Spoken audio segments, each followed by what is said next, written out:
मंजिल मिल ही जाती, भटकते तो सही, गुमराह तो वो है जो घर से निकलते ही नहीं। चलता रहूँगा पथ पर, चलने में माहिर बन जाऊँगा, या तो मंजिल मिल जाएगी या अच्छा मुसाफिर बन जाऊँगा। नमस्कार, मैं हूँ मनोज कुमार और आप देख रहे हैं हमारा चैनल मिस्टर मनोज एंकर। तो आइए सबसे पहले अपने ज़िले के सुर्खियों पर एक नज़र डाल लेते हैं। हमारे बक्सर ज़िले में कोविड-19 से संक्रमित लोगों की संख्या पहुँच गई 573। बक्सर जिलाधिकारी के अनुसार अब हर प्राथमिक स्वास्थ्य केंद्र पर किया जाएगा कोविड-19 का रैपिड टेस्ट। डुमरांव की कई गलियों में संक्रमण को देखते हुए उन गलियों को किया गया सील। औद्योगिक थाना क्षेत्र के बड़का गांव के मानसिंह पट्टी में एक आइसक्रीम के विवाद को लेकर किया गया हवाई फायरिंग। बक्सर प्रखंड के खूटहा पंचायत के मुखिया धर्मेंद्र सिंह के खिलाफ किया गया SC/ST एक्ट के तहत मुकदमा। बक्सर के लिट्टी विक्रेता के हत्या के मामले में एक महिला समेत 4 लोगों को किया गया नामजद। 4 लोगों पर किया गया नामजद FIR। तो आइए अब खबरों को पढ़ते हैं विस्तार से। सबसे पहले हम आपको बताते चलते हैं कि हमारे बक्सर ज़िले का कोविड-19 का जो रिपोर्ट अभी जो कोरोना अपडेट है वो निश्चित तौर पर हमारे बक्सर ज़िलेवासियों को डराने के लिए है, लेकिन इसके बावजूद हमें डरना नहीं बल्कि इसका मजबूती से सामना करना है। तो मैं आपको बताऊं कि आज के समय में हमारे बक्सर ज़िले में कुल मिलाकर संक्रमण की संख्या 573 चल रही है। इनमें एक्टिव केसेज की संख्या 241 है और रिकवर्ड केसेज की संख्या 332 है। कल की जो रिपोर्ट आई थी उसमें 46 लोगों को पॉजिटिव पाया गया था, जिसमें कि बक्सर के 7 प्रखंडों के रिपोर्ट्स शामिल थे। अभी लगभग बक्सर ज़िले का हर एक प्रखंड इस कोरोना से अफेक्टेड हो चुका है और बहुत ही ज़्यादा लोगों से एहतियात बरतने के लिए प्रशासन लगातार कह रहा है। अभी हमारे बक्सर ज़िले में बक्सर टाउन में काफ़ी ज़्यादा संक्रमण बढ़ रहा था, लेकिन अब उसके बाद डुमरांव की बारी आ गई है और डुमरांव में काफ़ी ज़्यादा संक्रमण बहुत ही तेज़ी से बढ़ रहा है। यूँ कहें तो जो रिपोर्ट्स आ रहे हैं उसमें बाढ़ की तरह डुमरांव में पॉजिटिव्स की संख्या बढ़ रही है, जिसको देखते हुए डुमरांव नगर प्रशासन ने एहतियात के तौर पर उन गलियों को सील कर दिया है जिन गलियों में संक्रमित पाए गए हैं। साथ ही साथ लगातार नगर में गश्ती की जा रही है और लोगों को मास्क पहनने के लिए विवश किया जा रहा है और दुकानों को समय जो निर्धारित किया गया है उसके अनुरूप खोलने और बंद करने की हिदायत दी जा रही है। प्रशासन की सख्ती का होना अति आवश्यक है। वैसे भी डुमरांव के लोगों का ऐसा मानना है कि प्रशासन को और ज़्यादा सख्ती दिखाने की आवश्यकता है। कई लोगों ने इस बात की हिमाकत की है कि उन लोगों ने ऐसा बोला है कि डुमरांव में अभी के हालात को देखते हुए कर्फ्यू तक लगाना अनिवार्य हो गया है। हम आशा करते हैं कि जो संक्रमण के चपेट में जो लोग आए हैं और जो संक्रमितों के संपर्क में जो लोग आए हैं उनको जल्द से जल्द कॉन्टैक्ट ट्रेसिंग करके पता लगाया जाएगा, उनकी रैपिड टेस्ट कराई जाए और सारे संक्रमितों को होम आइसोलेट किया जाए या फिर आइसोलेशन सेंटर में ले जाकर उनका इलाज किया जाए। होम आइसोलेशन में डालते समय प्रशासन की ये पूर्ण जिम्मेदारी बनती है कि आप इतना ख्याल अवश्य रखें कि वो अपने होम तक ही सीमित रहें और उन्हें ज़रूरत के सामान भी मुहैया कराए जाए ताकि वो अपने घरों में रहकर अपने आवश्यकताओं की पूर्ति कर सके। इस बीच हम आपको बताना चाहेंगे कि बक्सर ज़िले में बिगड़ते हालात को देखते हुए बक्सर जिलाधिकारी ने यह तय किया है कि अब जितने भी लोग ऐसे हैं जिनको ऐसा लगता है कि वो किसी संक्रमित के संपर्क में आए हैं या फिर उनके अंदर कोई लक्षण दिख रहा है तो आप अविलंब अपने अनुमंडल के प्राथमिक स्वास्थ्य केंद्र पर संपर्क करें। रैपिड किट जो हमारे ज़िले में आई है, जो केंद्र के द्वारा भेजा गया है, अब उसको ज़िलाधिकारी के द्वारा हर प्राथमिक स्वास्थ्य केंद्र पर मुहैया कराई जा रही है। यहाँ तक कि ज़िलाधिकारी ने वीडियो कॉन्फ्रेंसिंग करके अनुमंडल स्तर के लोगों से बातें करी और उनको ये सलाह दी कि आप लक्षण के आधार पर और प्राथमिकता के आधार पर इन रैपिड किट का प्रयोग करें और टेस्टिंग करें और जल्द से जल्द पता लगाएं कि आपके यहाँ कितने लोग संक्रमित हैं और उनको आइसोलेट किया जाए। ये एक बहुत ही अच्छा कदम है, मैं ऐसा मानता हूँ। जितने भी लोग इस वीडियो को देख रहे हैं और यदि आपको लगता है कि कोई आपके जान पहचान में कोई लक्षण है किसी के अंदर तो आप उनको सलाह दें जाकर वो प्राथमिक स्वास्थ्य केंद्र पर अपनी टेस्ट करा ले। टेस्ट किया जा रहा है, ये ज़रूरी था और इसके लिए बहुत सारे लोगों को ऐसा ज्ञात नहीं है कि कहाँ पर टेस्ट कराना है, कैसे कराना है। तो अभी मैं इस वीडियो के माध्यम से आपको बताऊं कि आप अपने प्राथमिक स्वास्थ्य केंद्र पर जाएं, अनुमंडल अस्पताल में जाएं और वहाँ पर जाकर अपने टेस्टिंग को अवश्य करा लें रैपिड किट के माध्यम से।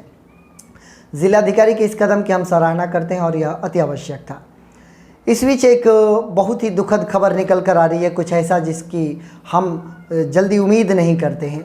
हमारे औद्योगिक थाना क्षेत्र के अंतर्गत एक गांव आता है बड़का गांव, जहां मानसिंह पट्टी स्थित है। वहाँ पर एक आइसक्रीम फैक्ट्री है। एक आइसक्रीम के विवाद को लेकर वहाँ पर गोली चली है। जो मामला सामने आया है, जो औद्योगिक थाना अध्यक्ष दिनेश कुमार मालाकार ने जो बताया है, थाना अध्यक्ष के अनुसार जो बातें सामने आई है उसको मैं आपको बताने की कोशिश करता हूँ। आप ये समझिए कि मामला क्या है।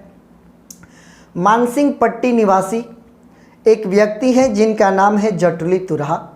उनके पुत्र आइसक्रीम खरीदने के लिए वहाँ मुंगरौल मोड़ के समीप एक आइसक्रीम फैक्ट्री में जाते हैं। वहाँ से आइसक्रीम खरीदकर वो बच्चा अपने घर लौट जाता है।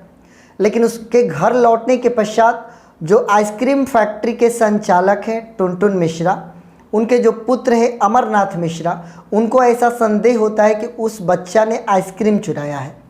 इस संदेह के आधार पर वो पहुँचते हैं उसके घर पर, जो बच्चा अपने घर गया हुआ है। वहाँ पहुँचने के बाद जो बातें बताई गई है थानाध्यक्ष के अनुसार और पीड़ित पक्ष के अनुसार, वहाँ पर घटित ये हुआ कि फैक्ट्री संचालक के पुत्र वहाँ जाकर गाली गलौज करने लगे, वहाँ पर स्त्रियों के साथ अभद्रता की, और जो उस बच्चे के जो पिता थे उसको पकड़कर अपने फैक्ट्री में ले आते हैं और उसको ले आकर बंधक बना लेते हैं। विवाद इतना ज़्यादा बढ़ता है कि पीड़ित पक्ष का पूरा समाज फिर उतर आता है और फैक्ट्री को घेर लेता है। फैक्ट्री के आसपास बहुत सारे लोगों का जमावड़ा हो जाता है। इस बीच कोई पुलिस को सूचना दे देता है। उधर भीड़ के साथ साथ पुलिस भी वहीं पर पहुंच जाती है। भीड़ को देखकर वहां पर फैक्ट्री संचालकों के द्वारा हवाई फायरिंग किया जाता है ताकि भीड़ को तितर बितर किया जा सके। तब तक वहां पर पुलिस भी पहुंचती है और पुलिस तत्परता दिखाते हुए और बहादुरी का परिचय देते हुए और समझदारी का परिचय देते हुए कि किसी को कोई नुकसान न हो, पुलिस वहां पर समय पर पहुंची और अमरनाथ, अरुण, विजय शंकर, धनु तथा तनु मिश्रा को गिरफ्तार कर लिया। अब इनकी गिरफ्तारी के पश्चात दो केसेज फाइल किए गए हैं, एक तो पीड़ित पक्ष के द्वारा, दूसरा पुलिस के द्वारा। कुछ और अभियुक्त हैं जो कि फरार हैं, उनकी तलाश भी अब की जा रही है। खबरों को हम आगे बढ़ाते हैं। हम आपको बताना चाहेंगे कि बक्सर प्रखंड का एक पंचायत है खूटहा, वहाँ के मुखिया हैं धर्मेंद्र सिंह। उन पर SC/ST एक्ट के खिलाफ मुकदमा दायर किया गया है। पूरा मामला ये बताया जा रहा है कि नाली का विवाद है, जहाँ पर SC/ST लोग रहते हैं। वहाँ पर मुखिया जी पहुँचते हैं और किसी विवाद के कारण मुखिया जी काफ़ी ज़्यादा आक्रोशित होकर, वहाँ पर बताया जा रहा है कि सुरेंद्र राम ने ये आरोप लगाया है कि मुखिया जी आए और उनके टोला में पहुंचकर जाति सूचक शब्दों का प्रयोग करके गालियाँ बकने लगे, उन पर अत्याचार हुआ। इस अत्याचार के खिलाफ उन्होंने मुखिया जी के खिलाफ FIR भी किया है। नाली विवाद इसका कारण बताया जा रहा है। फिलहाल SC/ST एक्ट के तहत मुकदमा दर्ज कर लिया गया है। सुरेंद्र राम का ये भी कहना है कि उनके पास इस वीडियो का प्रूफ, इस घटना का प्रूफ भी है, उन लोगों ने वीडियो भी बनाया है। इस बीच हम आगे बढ़ते हैं और आपको बताना चाहेंगे कि हमारे बक्सर ज़िले में कुछ दिनों पहले एक लिट्टी विक्रेता की हत्या हुई थी। हत्या करके कब्रिस्तान में लाश को दफनाया गया था। बाद में पता चलने पर लाश को निकाला गया और मामले की जांच पड़ताल की गई। उस मामले में एक महिला समेत 4 लोगों को आरोपित किया गया है। मृतक की पत्नी के बयान के अनुसार ऐसा बताया जा रहा है कि हत्या कराने वाले कोई और नहीं बल्कि मृतक के भतीजे थे। कुछ ज़मीनी विवाद था इनका, उस ज़मीनी विवाद के कारण ही लिट्टी विक्रेता की हत्या की गई थी और साक्ष्य को छुपाने के लिए व्यक्ति के लाश को ले जाकर कब्रिस्तान में दफन कर दिया गया था। अभी तक किसी की गिरफ्तारी नहीं हुई है, लेकिन पत्नी के बयान पर FIR दर्ज किया जा चुका है। अभियुक्तों की गिरफ्तारी के लिए छापेमारी की जा रही है। जल्द ही जल्द हमारी बक्सर प्रशासन और बक्सर पुलिस इस मामले का उद्भेदन करेगी और पूरी सच्चाई हमारे सामने लेकर आएगी। यह हमारे बक्सर ज़िले का अपडेट रहा, जिसमें कोरोना के साथ साथ मैंने सारे वो न्यूज़ आप तक पहुँचाए। ज़रूरी ये है कि हम समाचार न केवल सुने, बल्कि अगर ऐसी कोई बात निकल कर आती है और उससे जो संदेश निकल कर आता है हम उसको समझने की कोशिश करें। ऐसी जो घटनाएं हमारे समाज में घटित होती है, इन घटनाओं की पुनरावृत्ति ना हो, इसके लिए हम सभी को सीख लेने की आवश्यकता है। छोटी छोटी बातों पर बड़ा विवाद ना करें, क्योंकि हम एक सामाजिक प्राणी है, इस समाज में रहना है। सबके साथ प्रेम संबंध कायम रखना होगा। जाति के आधार पर किसी पर अत्याचार करना ये बहुत ही दुखद है। हमें हर किसी से मोहब्बत करना होगा। हमें ये समझना होगा कि ईश्वर की बनाई हुई संरचना है हम, भले ही हमारी जाति अलग अलग है, लेकिन हम सब मनुष्य हैं। मनुष्य समझकर एक दूसरे से प्रेम करें। किसी पर सिर्फ अपने बड़ी जाति और छोटी जाति इन सबको मिलाकर झगड़ा लड़ाई अगर ना हो तो हमारा समाज बहुत ही सुखद रहेगा, बहुत ही खुशहाल रहेगा। अभी कोरोना काल चल रहा है, पुलिस प्रशासन बड़ी परेशान है कोरोना से निपटने में। ऐसे हालात में अगर और तरह की घटनाएं ना हो तो पुलिस को बहुत ही ज़्यादा सहूलियत होगी कोरोना से निपटने में। लेकिन इधर कोरोना की लड़ाई लड़े पुलिस, उधर केसेस भी दायर हों तो पुलिस के लिए और ज़्यादा मुश्किलें बढ़ती हुई नज़र आ रही हैं।